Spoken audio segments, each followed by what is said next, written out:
ਸਾਡੇ ਜਿਹੜੇ ਸੰਘਰਸ਼ ਦੀ ਇੱਕ ਤਸਵੀਰ ਹੈਗੀ ਆ। ਇੱਕ ਪਾਸੇ ਪ੍ਰਸ਼ਾਸਨ ਜਿਹੜਾ ਹੈ ਕਿਸਾਨਾਂ ਉੱਤੇ ਲਾਠੀ ਚਾਰਜ ਕਰ ਰਿਹਾ, ਇੱਕ ਪਾਸੇ ਪ੍ਰਸ਼ਾਸਨ ਇੱਕ ਪਾਸੇ ਕਿਸਾਨ ਹੈ। ਉਹ ਜਿਹੜੀ ਤਸਵੀਰ ਹੈ ਮੈਂ ਤਰੀਕੇ ਬਹੁਤ ਨੇ ਸ਼ਰਧਾਂਜਲੀ ਦੇਣ ਦੇ, ਕਹਿ ਸਕਦੇ ਉਹਨਾਂ ਨੂੰ ਨਮਨ ਕਰਨ ਦੇ, ਪਰ ਇਹੀ ਰਸਤਾ ਕਿਉਂ ਚੁਣਿਆ ਤੁਸੀਂ? ਆਪਣੀ ਬੋਡੀ ਤੇ ਹੀ ਕਿਉਂ? ਦਰਦ ਨਹੀਂ ਸੀ ਹੁੰਦੀ ਤੁਹਾਡੇ? ਫਿਰ ਦਰਦ ਤੇ ਹੁੰਦੀ ਸੀ, ਲੇਕਿਨ ਜਦੋਂ ਜਿਨ੍ਹਾਂ ਨੇ ਸ਼ਹਾਦਤਾਂ ਦਿੱਤੀਆਂ ਨੇ ਉਹਨਾਂ ਦੇ ਪਰਿਵਾਰਾਂ ਨੂੰ ਕਿੰਨੀ ਦਰਦ।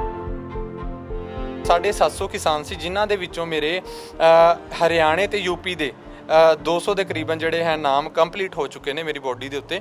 ਤੇ ਬਾਕੀ ਜਿਹੜੇ ਪੰਜਾਬ ਦੇ ਜਿਹੜੇ ਨਾਮ ਸੀਗੇ, ਜਿੰਨੇ ਵੀ ਕਿਸਾਨ ਸ਼ਹੀਦ ਹੋ ਗਏ, ਉਹਨਾਂ ਦੀ ਵੀ ਅੱਗੇ ਵਾਰੀ ਆਣ ਬਈ ਹੁਣ ਕਰਵਾਣੇ ਆ।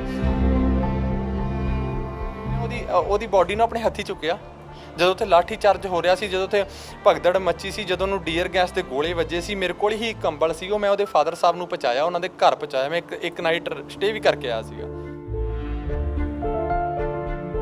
ਮੇਰੇ ਲਈ ਤਾਂ ਡਾਕਟਰ ਵੀ ਜਲਾਦ ਬਣ ਚੁੱਕੇ ਸਨ, ਲੇਕਿਨ ਜਦੋਂ ਮੈਨੂੰ ਅੰਦਰ ਲਿਜਾਇਆ ਗਿਆ, ਲਿਜਾ ਕੇ ਮੇਰੀਆਂ ਬਾਹਾਂ ਦੱਬ ਲਿਆ ਗਿਆ, ਕਿੱਥੇ ਕਿ ਮੇਰੀਆਂ ਬਾਹਾਂ ਇੰਜਰਡ ਸਨ।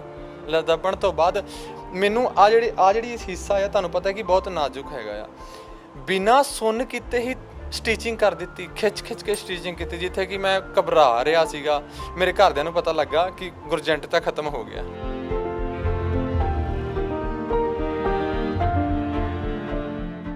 ਆਈਜੀ ਰੇਂਜ ਦੀ ਮੈਡਮ ਜਿਹੜੀ ਕਰਨਾਲ ਦੀ, ਉਹਨੇ ਕਿਹਾ ਸੀ ਮੈਂ ਵਰਦੀ ਲਵਾ ਦਾਂਗੀ ਜੇ ਕਰਨਾਲ ਦਾ ਬਾਰਡਰ ਟੱਪ ਗਿਆ।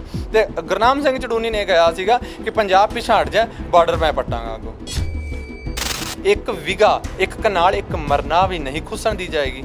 ਹੁਣ ਸਾਡਾ 25 ਤੇ 26 ਦਾ ਪ੍ਰੋਗਰਾਮ ਹੈ, ਸੀਐਮ ਖੱਟਰ ਦੇ ਘਰ ਦਾ ਘਰਾਓ ਕਰਨਾ ਹੈ। ਅਸੀਂ ਕਰਨਾ ਹੈ ਤੇ ਕਰਨਾ ਹੈ, ਅਸੀਂ ਜੋ ਕਹਿੰਦੇ ਆ ਉਹ ਕਰਨੇ ਆ। ਸ਼ਰੇਆਮ ਜਿਹੜਾ ਹੈ ਮਾਰਿਆ ਗਿਆ, ਨਾ ਉਹਨਾਂ ਦਾ ਫੇਸ ਵੇਖਿਆ ਗਿਆ, ਨਾ ਉਹਨਾਂ ਦੇ ਸਿਰ ਵੇਖੇ ਗਏ, ਲੇਕਿਨ ਪਰਮਾਤਮਾ ਦਾ ਸ਼ੁਕਰ ਹੈ ਕਿ ਇਸ ਕੇਸਰੀ ਦਸਤਾਰ ਨੇ ਮੇਰਾ ਸਿਰ ਤੇ ਲਿਆ ਵਜਾ। ਕੁਝ ਸਮੇਂ ਤੋਂ ਮੌਜੂਦਾ ਸਰਕਾਰ ਜਿਹੜੀ ਹੈ ਮੈਨੂੰ ਬਹੁਤ ਜ਼ਿਆਦਾ ਪਰੇਸ਼ਾਨ ਕਰ ਰਹੀ ਸੀ, ਤੇ ਜਿਹੜੇ ਚੀਜ਼ ਨੂੰ ਲੈ ਕੇ ਮੈਂ ਜਿਹੜਾ ਮੇਨ ਮੋਟਿਵ ਹੈ, ਜਿਹੜਾ ਮੈਂ ਹੁਣ ਮੋਹਾਲੀ ਦੇ ਪੰਜਾਬ ਵਿੱਚ ਰਹਿ ਰਿਹਾ, ਲੇਕਿਨ ਹਰਿਆਣੇ ਦੀ ਜਾਟ ਕਮਿਊਨਿਟੀ ਦਾ ਇੰਨਾ ਵੱਡਾ ਯੋਗਦਾਨ ਹੈ ਕਿ ਮੈਂ ਤਾਂ ਹਮੇਸ਼ਾ ਉਹਨਾਂ ਨੂੰ ਸਲੂਟ ਕਰਨਾ। ਅਗਰ ਹਰਿਆਣੇ ਦੀ ਜਾਟ ਕਮਿਊਨਿਟੀ ਨਾ ਮੋਢਾ ਲਾਂਦੀ ਤੇ ਸਾਨੂੰ ਸ਼ਰੇਆਮ ਕਤਲ ਕੀਤਾ ਜਾਣਾ ਸੀ। ਲੇਕਿਨ ਜੋ ਡਾਕਟਰਾਂ ਨੇ ਮੇਰੇ ਨਾਲ ਜਲਾਦਪੁਣਾ ਕੀਤਾ, ਉਹ ਮੈਂ ਸਾਰੀ ਜ਼ਿੰਦਗੀ ਨਹੀਂ ਭੁੱਲਾਂਗਾ। ਕਿ ਜਿਹੜਾ ਉਹਨਾਂ ਨੇ ਸੁੰਨ ਕੱਤਿਆ ਬਗੈਰ, ਸੁੰਨ ਦਾ ਟੀਕਾ ਲਾਇਆ ਬਗੈਰ, ਕਿੱਦਾਂ ਤੁਸੀਂ ਇੱਕ ਅੱਖ ਦੇ ਉੱਤੇ ਨੱਕ ਦੀ ਜਿਹੜੀ ਸਟਿਚਿੰਗ ਕਰਦੇ ਪਿਓ, ਮੈਨੂੰ ਐਦਾਂ ਦੋਵਾਂ ਹੱਥਾਂ ਦੇ ਨਾਲ ਫੜ ਕੇ ਤੇ ਮੇਰੀ ਉਹਨਾਂ ਨੇ ਹੱਡੀ ਸਿੱਧੀ ਕੀਤੀ ਆ। ਸਤਿ ਸ਼੍ਰੀ ਅਕਾਲ ਦਰਸ਼ਕੋ, ਤੁਸੀਂ ਦੇਖ ਰਹੇ ਹੋ ਰੋਜ਼ਾਨਾ ਸਪੋਕਸਮੈਨ ਟੀਵੀ ਤੇ ਮੈਂ ਹਰਜੀਤ ਕੌਰ।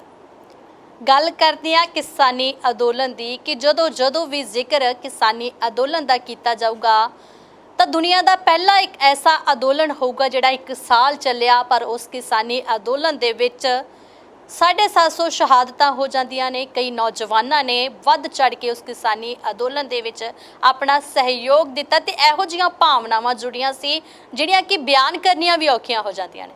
ਪਰ ਇੱਕ ਐਸੇ ਗੁਰਸਿੱਖ ਵੀਰ ਨਾਲ ਮਿਲਾਵਾਂਗੇ, ਗੁਰਜੰਟ ਸਿੰਘ ਖਾਲਸਾ ਜੀ ਕਰਨਾਲ ਦੇ, ਜਿਹੜੇ ਕਿ ਤੁਸੀਂ ਦੇਖਿਆ ਕਿ ਜਦੋਂ ਕਿਸਾਨੀ ਅੰਦੋਲਨ ਚੱਲ ਰਿਹਾ ਸੀ ਤਾਂ ਕਈ ਲੀਡਰਾਂ ਦੇ ਵੱਲੋਂ ਹੁਕਮ ਦਿੱਤੇ ਜਾਂਦੇ ਸੀਗੇ ਕਿ ਟੋਲ ਪਲਾਜ਼ੇ ਬੰਦ ਕਰਨੇ ਨੇ, ਰੇਲਾਂ ਰੋਕਣੀਆਂ ਨੇ, ਤਾਂ ਇੱਥੋਂ ਤੱਕ ਕਿ ਹਰਿਆਣਾ ਨੇ ਵਾਕਿਆ ਹੀ ਪੂਰਾ ਦਿਲ ਜਾਨ ਦੇ ਨਾਲ ਕਿਸਾਨੀ ਅੰਦੋਲਨ ਨੂੰ ਜਿਹੜਾ ਕਿ ਨਿਭਾਇਆ ਤੇ ਸਰਕਾਰ ਦੇ ਨਾਲ ਵੀ ਮੱਥਾ ਲਾਇਆ। ਪਰ ਤੁਸੀਂ ਦੇਖੋ ਕਿ ਇਹ ਉਹੀ ਗੁਰਜੰਟ ਸਿੰਘ ਹੈ ਜਿਹੜੇ ਕਿ ਸੋਸ਼ਲ ਮੀਡੀਆ ਤੇ ਵੀ ਬਹੁਤ ਜ਼ਿਆਦਾ ਇਹਨਾਂ ਦੀ ਵੀਡੀਓ ਵਾਇਰਲ ਹੋਈ ਸੀ। ਜਦੋਂ ਬਸਤਾਲਾ ਟੋਲ ਸੀ, ਇੱਥੇ ਟੋਲ ਪਲਾਜ਼ਾ ਜਿਹੜਾ ਕਿ ਕਰਨਾਲ ਦੇ ਵਿੱਚ ਪੈਂਦਾ ਹੈ, ਤਾਂ ਉਦੋਂ ਇਹਨਾਂ ਤੇ ਲਾਠੀ ਚਾਰਜ ਹੋਇਆ ਸੀ ਤੇ ਬੜੇ ਗੰਭੀਰ ਜ਼ਖਮੀ ਵੀ ਹੋਏ ਸੀ। ਤੇ ਅੱਜ ਵੀ ਉਹ ਜਿਹੜਾ ਕਹਿ ਸਕਦੇ ਹਾਂ ਦੁੱਖ ਹੈਗਾ ਆਪਣੇ ਪਿੰਡੇ ਤੇ ਹੰਢਾ ਰਹੇ ਨੇ। ਗੱਲ ਕਰਾਂਗੇ, ਸਭ ਤੋਂ ਪਹਿਲਾਂ ਇਹਨਾਂ ਦਾ ਸਵਾਗਤ ਕਰਦੇ ਹਾਂ ਰੋਜ਼ਾਨਾ ਸਪੋਕਸਮੈਨ ਤੇ। ਵਾਹਿਗੁਰੂ ਜੀ ਕਾ ਖਾਲਸਾ, ਵਾਹਿਗੁਰੂ ਜੀ ਕਾ ਖਾਲਸਾ, ਵਾਹਿਗੁਰੂ ਜੀ ਕੀ ਫਤਿਹ। ਰੋਜ਼ਾਨਾ ਸਪੋਕਸਮੈਨ ਟੀਵੀ ਦਾ ਬਹੁਤ ਧੰਨਵਾਦ ਜੋ ਕਿ ਤੁਸੀਂ ਅੱਜ ਆਪ ਜੀ ਕਰਨਾਲ ਪਹੁੰਚੇ। ਆਪ ਜੀ ਦਾ ਵੈਲਕਮ। ਗੁਰਜੰਟ ਸਿੰਘ ਖਾਲਸਾ ਜੀ, ਸਭ ਤੋਂ ਪਹਿਲਾਂ ਤਾਂ ਇਹੀ ਜਾਣਨਾ ਚਾਹੁੰਦੇ ਹਾਂ ਕਿ ਅਗਸਤ ਦਾ ਹੀ ਮਹੀਨਾ ਕਹਿੰਦੇ ਸੀਗੇ ਜਦੋਂ ਕਿ ਇਹ ਘਟਨਾ ਵਾਪਰਦੀ ਹੈ ਕਰਨਾਲ ਦੇ ਵਿੱਚ, ਤਾਂ ਜਾਣਨਾ ਚਾਹਾਂਗੇ ਪਹਿਲਾਂ ਉਸ ਘਟਨਾ ਬਾਰੇ ਵੀ ਕਿਵੇਂ ਤੋਂ ਉਸਤੇ ਤੁਹਾਡੇ ਲਾਠੀ ਚਾਰਜ ਕੀਤਾ ਗਿਆ, ਕਿਵੇਂ ਸੱਟਾ, ਇੱਥੋਂ ਤੱਕ ਕਿ ਇਹ ਵੀ ਦਰਸ਼ਕੋ ਤੁਹਾਨੂੰ ਦੱਸਣਾ ਚਾਹਾਂਗੇ ਕਿ ਅੱਜ ਵੀ ਇਹਨਾਂ ਤੇ ਪਰਚੇ ਜਿਹੜੇ ਉਹ ਪਏ ਨੇ ਤੇ ਕਿਤੇ ਵੀ ਸਰਕਾਰ ਨੇ ਅਜੇ ਉਹ ਰੱਦ ਨਹੀਂ ਕੀਤੇ। ਹਾਲਾਂਕਿ ਸਰਕਾਰ ਵਾਅਦੇ ਕਰਦੀ ਸੀ, ਪਰ ਇਹ ਵੀ ਅਸੀਂ ਜਾਣਨਾ ਚਾਹੁੰਦੇ ਹੈਗੇ ਹਾਂ ਕਿ ਕਿਸ ਤਰੀਕੇ ਦੇ ਨਾਲ ਤੁਹਾਡੇ ਤੇ ਜਿਹੜਾ ਉਹ ਲਾਠੀ ਚਾਰਜ ਦਾ ਕਾਰਨ ਕੀ ਸੀਗਾ? ਬਸ ਕਾਰਨ ਇੱਦਾਂ ਸੀਗਾ ਜੀ, ਜਿੱਦਾਂ ਕਿ ਆਪ ਜੀ ਨੂੰ ਪਤਾ ਹੀ ਕਿਸਾਨੀ ਅੰਦੋਲਨ ਜਿਹੜਾ ਹੈ ਉਹ ਬੜਾ ਉਹ ਹੁਮ ਹਮਾ ਕੇ ਚੜਿਆ ਸੀਗਾ ਤੇ ਬਹੁਤ ਹੀ ਵਧੀਆ ਸਭ ਦਾ ਰਿਸਪੌਂਸ ਮਿਲ ਰਿਹਾ ਸੀਗਾ। ਸਰਕਾਰ ਕਿਤੇ ਨਾ ਕਿਤੇ ਹਰ ਆਪਣੇ ਜਿਹੜਾ ਵਿਰੋਧ ਕਰ ਰਹੇ ਸਨ ਉਹਨਾਂ ਦੇ ਖਿਲਾਫ ਕਿਸਾਨ, ਉਹਦੇ ਵਿੱਚੋਂ ਸਰਕਾਰ ਕਿਤੇ ਨਾ ਕਿਤੇ ਹਰ ਵਾਰ ਦਬਦੀ ਆ ਰਹੀ ਸੀ। ਸਾਡੇ ਕਰਨਾਲ ਦੇ ਅੰਦਰ ਸੀਐਮ ਖੱਟਰ ਦਾ ਪ੍ਰੋਗਰਾਮ ਰੱਖਿਆ ਗਿਆ, ਜਿੱਥੇ ਕਿ ਸੀਐਮ ਨੇ ਚੈਲੰਜ ਕਰ ਦਿੱਤਾ ਸੀ ਕਿ ਮੈਂ ਐਮਐਲਏ ਦੇ ਪਿੰਡ, ਜਿਹੜਾ ਕਿ ਨਜ਼ਦੀਕ ਹੀ ਪੈਂਦਾ ਹੈ ਕਰਨਾਲ ਦੇ, ਐਮਐਲਏ ਦੇ ਪਿੰਡ ਮੈਂ ਆਪਣਾ ਪ੍ਰੋਗਰਾਮ ਰੱਖਾਂਗਾ। ਲੇਕਿਨ ਉਧਰ ਕਿਸਾਨਾਂ ਅੰਦੋਲਨ ਤੰਤ ਤੇ ਚੱਲ ਰਿਹਾ ਸੀ ਤੇ ਹਰਿਆਣੇ ਦੇ ਕਿਸਾਨਾਂ ਦਾ ਬਹੁਤ ਹੀ ਜ਼ਿਆਦਾ ਸਹਿਯੋਗ ਸੀਗਾ ਜਿਹਦੇ ਵਿੱਚ। ਲੇਕਿਨ ਉਹਦਾ ਅਸੀਂ ਬਿਲਕੁਲ ਵੀ ਹੈਲੀਕਾਪਟਰ ਜਿਹੜਾ ਹੈਗਾ ਆ ਉਹ ਉੱਤੇ ਉਤਰ ਨਹੀਂ ਦਿੱਤਾ ਹੈਗਾ। ਉਹਦਾ ਹੈਲੀਕਾਪਟਰ ਸੀਐਮ ਮਨੋਹਰ ਲਾਲ ਦਾ ਹੈਲੀਕਾਪਟਰ ਉੱਤੋਂ ਹੀ ਘੁੰਮ ਕੇ ਵਾਪਸ ਗਿਆ। ਲੇਕਿਨ ਜਿਹੜਾ ਸਾਡੇ ਵਾਸਤੇ 28 ਅਗਸਤ 2021 ਦਾ ਦਿਨ ਸੀ, ਉਹ ਕੁਝ ਮੰਦਭਾਗਾ ਹੀ ਚੜਿਆ ਸੀ, ਜਿਹਦੇ ਵਿੱਚ ਸਾਡੇ ਇੱਕ ਕਿਸਾਨ ਵੀਰ ਦੀ ਜੋ ਕਿ ਸ਼ਹਾਦਤ ਵੀ ਹੋ ਗਈ ਸੀ, ਜਿਹਦੇ ਵਿੱਚ ਮੇਰੇ ਕਾਫੀ ਸੱਟਾਂ ਆਈਆਂ ਹਨ। ਚਲੋ ਅਸੀਂ ਤੇ ਪਰਮਾਤਮਾ ਦੀ ਖੈਰ ਨਾਲ ਆਪਣੇ ਪਰਿਵਾਰ ਦੇ ਵਿੱਚ ਆ, ਪਰ ਜਿਹੜੇ ਚਲੇ ਗਏ ਆ ਉਹਨਾਂ ਨੇ ਕਦੀ ਵਾਪਸ ਨਹੀਂ ਆਉਣਾ। ਉਹ ਦੁੱਖ ਸਾਡੇ ਅੱਜ ਵੀ ਦਿਲਾਂ ਦੇ ਵਿੱਚ ਹੈ ਤੇ ਹਮੇਸ਼ਾ ਰਹੇਗਾ, ਕਿਉਂਕਿ ਜਿਹੜਾ ਬੰਦਾ ਇਨਸਾਨ ਚਲਾ ਜਾਂਦਾ ਉਹ ਕਦੀ ਮੁੜ ਨਹੀਂ ਆਉਂਦਾ, ਆਪ ਸਭ ਨੂੰ ਵੀ ਪਤਾ ਹੈਗਾ। ਤੇ ਕਾਫੀ ਮਤਲਬ ਕਿ ਤਸ਼ੱਦਦ ਕੀਤਾ, ਇੱਦਾਂ ਆਪ ਜੀ ਨੇ ਵੇਖਿਆ ਵੀ ਹੋਣਾ ਵੀਡੀਓਜ਼ ਦੇ ਵਿੱਚ ਕਿ ਇਹਨਾਂ ਤਸ਼ੱਦਦ ਕੀਤਾ ਕਿ ਸ਼ਰੇਆਮ ਡਾਂਗਾ ਜਿਹੜਾ ਹੈ ਪੁਲਿਸ ਪ੍ਰਸ਼ਾਸਨ ਕਰਨਾਲ ਦਾ ਸੀਐਮ ਦੇ ਆਰਡਰ ਦੇ ਉੱਤੇ ਸ਼ਰੇਆਮ ਜਿਹੜਾ ਹੈ ਮਾਰਿਆ ਗਿਆ। ਨਾ ਉਹਨਾਂ ਦਾ ਫੇਸ ਵੇਖਿਆ ਗਿਆ, ਨਾ ਉਹਨਾਂ ਦੇ ਸਿਰ ਵੇਖੇ ਗਏ। ਲੇਕਿਨ ਪਰਮਾਤਮਾ ਦਾ ਸ਼ੁਕਰ ਹੈ ਕਿ ਇਸ ਕੇਸਰੀ ਦਸਤਾਰ ਨੇ ਮੇਰਾ ਸਿਰ ਤੇ ਲਿਆ ਬਚਾ, ਲੇਕਿਨ ਮੈਂ ਅੱਖ ਤੇ ਮੇਰਾ ਜਿਹੜਾ ਨੱਕ ਸੀ ਉਹ ਡਾਂਗ ਮੇਰੀ ਅੱਖ ਤੇ ਮੇਰੀ ਨੱਕ ਤੇ ਵੱਜ ਗਈ, ਜਿਹਦੇ ਵਿੱਚ ਕਾਫੀ ਇੰਜਰਡ ਹੋਇਆ। ਨੱਕ ਦੀ ਹੱਡੀ ਟੁੱਟ ਗਈ, ਪੈਰ ਬਾਜੂ ਦਾ ਮਾਸ ਫਟ ਗਿਆ, ਸ਼ੋਲਡਰ ਤੇ ਮਤਲਬ ਕਾਫੀ ਸੱਟਾਂ ਆਈਆਂ, ਅਸੀਂ ਦੱਸ ਨਹੀਂ ਸਕਦੇ ਹੈਗੇ। ਆਹੀ ਦਿਨ ਸਨ, ਆਹੀ ਅਗਸਤ ਦਾ ਮਹੀਨਾ ਸੀਗਾ। 28 ਤਰੀਕ ਜਿਹੜੀ ਆ ਰਹੀ ਹੈ, ਉਸ ਦਿਨ ਸਵੇਰੇ 11:10 ਤੇ ਲਾਠੀ ਚਾਰਜ ਹੋਇਆ ਸੀ ਤੇ ਸ਼ਾਮ ਦੇ 4 ਵਜੇ ਦੇ ਕਰੀਬ ਲਾਠੀ ਚਾਰਜ ਨਾ ਦਿਨ ਦੇ ਉਸ ਟਾਈਮ 11 ਵਜੇ ਤੋਂ ਲੈ ਕੇ 4 ਵਜੇ ਤੱਕ 4 ਵਾਰੀ ਲਾਠੀ ਚਾਰਜ ਕਰ ਚੁੱਕਿਆ ਸੀ ਪੁਲਿਸ ਪ੍ਰਸ਼ਾਸਨ, ਲੇਕਿਨ ਕਿਸਾਨ ਪਿੱਛੇ ਨਹੀਂ ਸੀ ਹਟ ਰਹੇ ਹੈਗੇ। ਇਸ ਤੋਂ ਬਾਅਦ ਕਿਹੜੀਆਂ ਮੁਸ਼ਕਲਾਂ ਦਾ ਸਾਹਮਣਾ ਕਰਨਾ ਪਿਆ ਜਿਸ ਤਰੀਕੇ ਨਾਲ ਤੁਹਾਡੇ ਤੇ ਲਾਠੀ ਚਾਰਜ ਹੋਇਆ? ਤੁਸੀਂ ਕਿਹਾ ਕਿ ਮੇਰੇ ਨੱਕ ਦੀ ਹੱਡੀ ਟੁੱਟ ਗਈ, ਹੋਰ ਵੀ ਚੀਜ਼ਾਂ ਐਕਚੁਅਲੀ ਹੁਣ ਮੈਂ ਹੈਰਾਨ ਪਰੇਸ਼ਾਨ ਹੈਗਾ ਆ ਕਿ ਮੈਂ ਐਵੇਂ ਦਾ ਕਦੀ ਸੋਚਿਆ ਨਹੀਂ ਸੀ ਕਿ ਮੇਰੇ ਨਾਲ ਇਦਾਂ ਹੋਏਗਾ। ਲੇਕਿਨ ਚਲੋ ਜਿਹੜਾ ਅੱਗੇ ਆਉਂਦਾ ਹੈ, ਮੈਂ ਨਾ ਅੱਗੇ ਆਉਂਦਾ ਹੋਰ ਆਉਂਦੇ ਹੋਰ ਉਹਨਾਂ ਨੂੰ ਵੀ ਲੱਗਦੀਆਂ ਜ਼ਰੂਰ। ਲੇਕਿਨ ਉਸ ਤੋਂ ਬਾਅਦ ਜਦੋਂ ਮੈਨੂੰ ਹਸਪੀਟਲ ਲੈ ਕੇ ਆਇਆ ਜਾਂਦਾ ਹੈ ਕਿ ਮੇਰੇ ਲਈ ਤਾਂ ਡਾਕਟਰ ਵੀ ਜਲਾਦ ਬਣ ਚੁੱਕੇ ਸਨ। ਜਦੋਂ ਮੈਨੂੰ ਅੰਦਰ ਪਾਇਆ ਗਿਆ, ਇੱਥੋਂ ਦਾ ਜਿਹੜਾ ਡੀਐਸਪੀ ਹੈਗਾ ਆ ਉਹ ਮੌਕੇ ਤੇ ਸੀਗਾ, ਲੇਕਿਨ ਮੈਨੂੰ ਇੰਨਾ ਨਜ਼ਰ ਨਹੀਂ ਆ ਰਿਹਾ ਸੀ। ਮੈਨੂੰ ਦਿਸ ਰਿਹਾ ਸੀਗਾ ਕਿ ਹਾਂ ਮੈਂ ਚੰਗੀ ਤਰ੍ਹਾਂ ਪਛਾਣਦਾ ਹਾਂ। ਕੁਝ 2 ਬਜ਼ੁਰਗ ਲੈ ਕੇ ਆਏ, ਉਹਨਾਂ ਨੂੰ ਉਸੇ ਟਾਈਮ ਚੁੱਕ ਲਿਆ ਗਿਆ ਪ੍ਰਸ਼ਾਸਨ ਵੱਲੋਂ। ਲੇਕਿਨ ਜਦੋਂ ਮੈਨੂੰ ਅੰਦਰ ਲਿਜਾਇਆ ਗਿਆ, ਲਿਜਾ ਕੇ ਮੇਰੀਆਂ ਬਾਹਾਂ ਦੱਬ ਲਿਆ ਗਿਆ, ਜਿੱਥੇ ਕਿ ਮੇਰੀਆਂ ਬਾਹਾਂ ਇੰਜਰਡ ਸਨ। ਦੱਬਣ ਤੋਂ ਬਾਅਦ ਮੈਨੂੰ ਆ ਜਿਹੜੀ ਹਿੱਸਾ ਆ, ਤੁਹਾਨੂੰ ਪਤਾ ਕਿ ਬਹੁਤ ਨਾਜ਼ੁਕ ਹੈਗਾ ਆ, ਬਿਨਾਂ ਸੁੰਨ ਕੀਤੇ ਹੀ ਸਟਿਚਿੰਗ ਕਰ ਦਿੱਤੀ, ਖਿੱਚ ਕੇ ਸਟਿਚਿੰਗ ਕੀਤੀ, ਜਿੱਥੇ ਕਿ ਮੈਂ ਘਬਰਾ ਰਿਹਾ ਸੀਗਾ। ਮੇਰੇ ਘਰਦਿਆਂ ਨੂੰ ਪਤਾ ਲੱਗਾ ਕਿ ਗੁਰਜੰਟ ਤਾਂ ਖਤਮ ਹੋ ਗਿਆ, ਕਿਉਂਕਿ ਮੈਂ ਉਸ ਟਾਈਮ ਸਥਿਤੀ ਵਿੱਚ ਮੈਨੂੰ ਪਤਾ ਹੀ ਨਹੀਂ ਸੀ ਕੌਣ ਮੈਨੂੰ ਚੱਕ ਕੇ ਲੈ ਕੇ ਆਇਆ, ਕੌਣ। ਇੱਥੇ ਹੀ ਉਹ ਨੌਜਵਾਨ ਸੀਗਾ ਜਿਹਨੇ ਸਾਰਿਆਂ ਨੂੰ ਫੋਨ ਕੀਤਾ ਵੀ ਗੁਰਜੰਟ ਖਤਮ ਹੋ ਗਿਆ, ਲੇਕਿਨ ਐਸਾ ਕੁਝ ਨਹੀਂ ਸੀ ਕਿਉਂਕਿ ਉਸ ਟਾਈਮ ਮੈਂ ਬੇਹੋਸ਼ੀ ਦੀ ਹਾਲਤ ਵਿੱਚ ਸੀਗਾ। ਮੇਰੀ ਮਾਤਾ ਆਏ, ਮੈਨੂੰ ਇਹ ਸੀ ਕਿ ਮੇਰੀ ਮਾਤਾ ਨੂੰ ਦੂਰ ਹੀ ਰੱਖਿਆ, ਉਹ ਘਬਰਾ ਜਾਏਗੀ ਵੇਖ ਕੇ। ਲੇਕਿਨ ਮੇਰੀ ਮਾਤਾ ਦੀ ਅੱਖ 'ਚੋਂ ਇੱਕ ਬੂੰਦ ਵੀ ਪਾਣੀ ਨਹੀਂ ਆਇਆ। ਮੇਰਾ ਹੌਸਲਾ ਹੋਰ ਜ਼ਿਆਦਾ ਜਿਹੜਾ ਹੈ ਵੱਧ ਗਿਆ। ਲੇਕਿਨ ਜੋ ਡਾਕਟਰਾਂ ਨੇ ਮੇਰੇ ਨਾਲ ਜਲਾਦਪੁਣਾ ਕੀਤਾ, ਉਹ ਮੈਂ ਸਾਰੀ ਜ਼ਿੰਦਗੀ ਨਹੀਂ ਭੁੱਲਾਂਗਾ ਕਿ ਜਿਹੜਾ ਉਹਨਾਂ ਨੇ ਸੁੰਨ ਕੱਤਿਆ ਬਗੈਰ, ਸੁੰਨ ਦਾ ਟੀਕਾ ਲਾਇਆ ਬਗੈਰ, ਕਿੱਦਾਂ ਤੁਸੀਂ ਇੱਕ ਅੱਖ ਦੇ ਉੱਤੇ ਨੱਕ ਦੀ ਜਿਹੜੀ ਸਟਿਚਿੰਗ ਕਰਦੇ ਪਿਓ, ਮੈਨੂੰ ਇੱਦਾਂ ਦੋਵਾਂ ਹੱਥਾਂ ਦੇ ਨਾਲ ਫੜ ਕੇ ਤੇ ਮੇਰੀ ਉਹਨਾਂ ਨੇ ਹੱਡੀ ਸਿੱਧੀ ਕੀਤੀ ਆ ਤੇ ਮੈਂ ਥੱਲੇ ਚੀਕਾਂ ਮਾਰ ਰਿਹਾ। ਮੈਨੂੰ ਹੋਸ਼ ਹੀ ਉਦੋਂ ਆਈ ਜਦੋਂ ਮੇਰੇ ਪੀੜ ਹੋਈ ਆ, ਪਹਿਲਾਂ ਮੈਨੂੰ ਹੋਸ਼ ਹੀ ਨਹੀਂ ਸੀ ਹੈਗੀ। ਲੇਕਿਨ ਮੇਰੀ ਮਾਤਾ ਆਂਦੀ ਕੋਈ ਗੱਲ ਨਹੀਂ, ਸਮਾਂ ਸਮੇਂ ਦੀ ਗੱਲ ਹੁੰਦੀ ਆ। ਉਹ ਵੀ ਹੈ ਜਿਨ੍ਹਾਂ ਨੇ ਆਪਣੇ ਹੀਜ਼ਰ ਉੱਤੇ 84 ਹੰਡਾਈ, 47 ਹੰਡਾਈ, ਹੈ ਨਾ। ਤੇ ਸਾਡੇ ਲਈ ਤਾਂ ਮਤਲਬ ਕਿ ਇੱਕ ਮਾਪਿਆਂ ਤੋਂ ਆਹ ਕੁਝ ਸਿੱਖਿਆ ਹੈ ਕਿ ਸਿੱਖ ਜਿਹੜਾ ਹੈ ਉਹ ਸੰਘਰਸ਼ ਵਾਸਤੇ ਬਣਿਆ। ਸਿੱਖ ਦੀ ਮੇਰੇ ਖਿਆਲ 'ਚ ਪਰਸਨਲੀ ਜ਼ਿੰਦਗੀ ਹੈ ਹੀ ਨਹੀਂ। ਸਿੱਖ ਨੂੰ ਜੇ ਸਿੱਖ ਰਹਿਣਾ ਹੈ, ਸਿੱਖ ਬਣਨਾ ਹੈ ਤਾਂ ਉਹਨੂੰ ਸੰਘਰਸ਼ ਤਾਂ ਜ਼ਰੂਰ ਕਰਨਾ ਪਵੇਗਾ, ਤੇ ਉਹ ਅਸੀਂ ਕਦੀ ਛੱਡ ਵੀ ਨਹੀਂ ਸਕਦੇ। ਇਹ ਸਾਡੇ ਮਾਪਿਆਂ ਨੇ ਵੀ ਸਿੱਖਿਆ। ਸਾਡੇ ਮਾਪਿਆਂ ਨੇ 84 ਵੇਖੀ, ਚਲੋ ਅਸੀਂ ਤਾਂ ਨਹੀਂ ਵੇਖੀ, ਲੇਕਿਨ ਸਾਡੇ ਮਾਪਿਆਂ ਨੇ ਵੇਖੀ ਆ। ਸਾਡੇ ਮਾਪੇ ਕਹਿੰਦੇ ਸੀ ਅਸੀਂ 47 ਵੇਖੀ, ਸਾਡੇ ਦਾਦਕੇ ਕਹਿੰਦੇ ਅਸੀਂ 47 ਵੇਖੀ, ਸਾਡੇ ਮਾਪੇ ਕਹਿੰਦੇ ਅਸੀਂ 84 ਵੇਖੀ। ਮੈਂ ਕਿਹਾ ਫਿਰ ਆ ਜਿਹੜੀ 2021 2020 ਹੈ, ਇਹ ਅਸੀਂ ਵੇਖਣੀ, ਇਹ ਸਰਕਾਰ ਨੂੰ ਵਿਖਾਉਣੀ ਆ। ਤੇ ਸਾਰਿਆਂ ਦੇ ਭਾਈਚਾਰੇ ਨਾਲ, ਸਾਰਿਆਂ ਦੇ ਏਕੇ ਨਾਲ ਸਰਕਾਰ ਨੂੰ ਫਿਰ ਝੁਕਾ ਕੇ ਛੱਡਿਆ।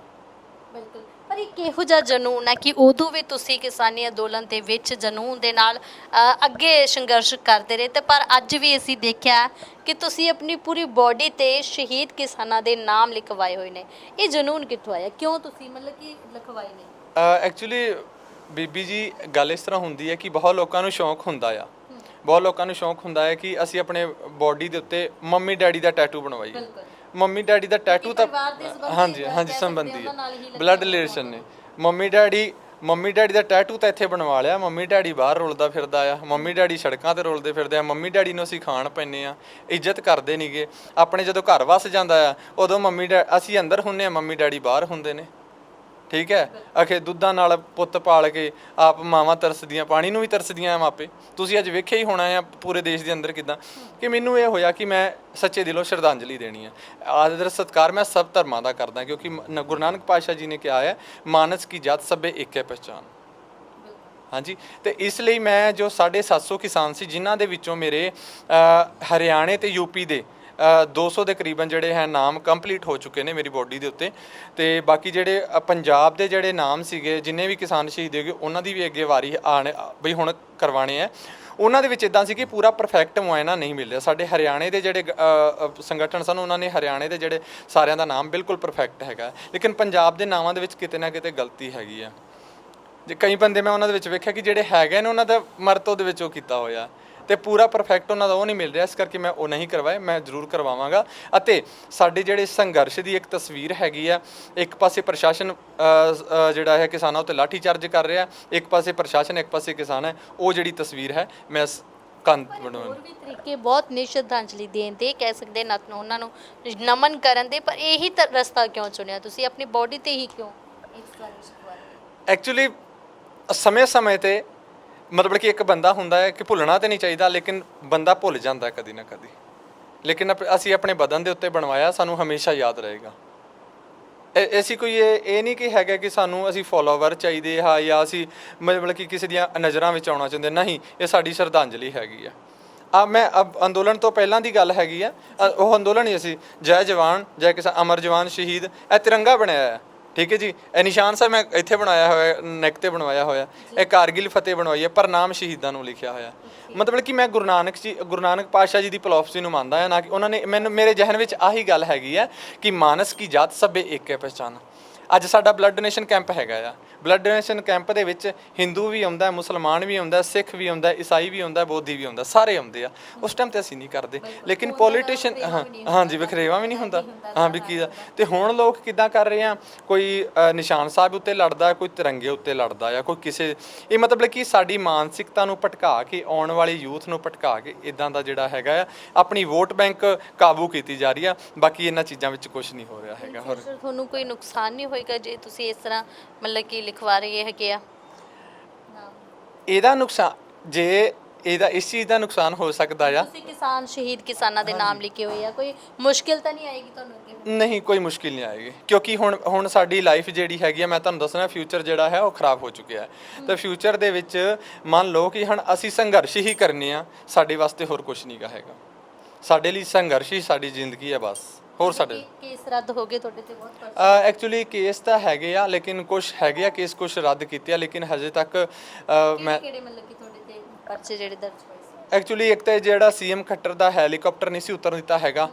ਠੀਕ ਹੈ ਜੀ, ਆਪਣਾ ਕੈਮਲਾ ਪਿੰਡ ਦੇ ਵਿੱਚ, ਕਰਨਾਲ ਦੇ ਵਿੱਚ ਐਮਐਲਏ ਦਾ ਪਿੰਡ ਹੈਗਾ ਕੈਮਲਾ, ਉਹਦੇ ਵਿੱਚ ਹੈਲੀਕਾਪਟਰ ਨਹੀਂ ਸੀ ਉਤਰਨ ਦਿੱਤਾ ਹੈਗਾ, ਉਹਦੇ ਪਰਚੇ ਹੈਗੇ ਨੇ ਜੀ।